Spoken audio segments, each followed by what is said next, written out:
सोमवार को करीब 1500 किलोमीटर की दूरी तय करने के बाद बिहार के सीएम नीतीश कुमार पटना से वाया कोलकाता होते हुए लखनऊ पहुंचे। पूर्व मुख्यमंत्री और समाजवादी पार्टी के अध्यक्ष अखिलेश यादव से मुलाकात की।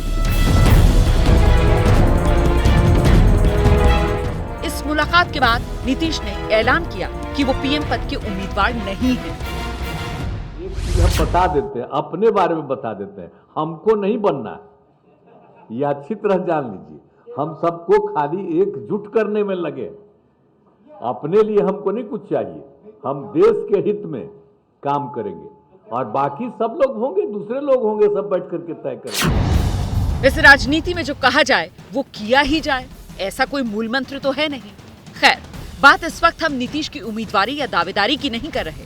हम बात कर रहे हैं नीतीश लखनऊ जाकर बहन जी को क्यों और कैसे भूल गए। जिस जगह नीतीश और अखिलेश यादव की मीटिंग हुई, वहां से चंद कदमों की दूरी पर बीएसपी प्रमुख मायावती का घर है, लेकिन नीतीश कुमार ये रास्ता भूल गए। यूपी में बीजेपी के बाद सबसे ज्यादा सांसद बीएसपी के हैं। उत्तर प्रदेश के 15% वोट बैंक पर मायावती की पकड़ है। 2019 में एसपी और बीएसपी का गठबंधन था, हालांकि चुनाव बाद ये गठबंधन टूट गया।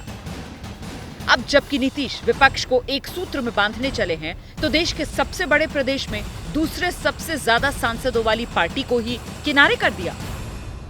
नीतीश जी अगर गए लखनऊ तो मायावती से क्यों नहीं मिले? वहाँ तो ताकत कोई कांग्रेस थोड़ी है, वहाँ तो ताकत है अखिलेश यादव और मायावती। तो मायावती से तो उनकी मुलाकात हुई नहीं। ऐसे में सवाल ये कि मोदी के खिलाफ जिस विपक्षी एकता की कोशिश की जा रही है, क्या वो कोशिश कामयाब होने वाली नहीं है? नीतीश कुमार जिस पैटर्न के आधार पर विपक्षी एकता की मुहिम चला रहे हैं, उस पैटर्न के आधार पर सिर्फ मायावती ही बाहर नहीं हो रही हैं।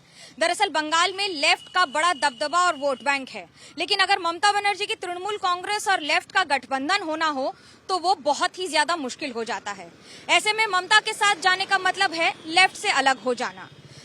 ठीक इसी तरह यही बहुत सारे पैटर्न अब दक्षिण भारत के कई राज्यों में भी दिख सकते हैं।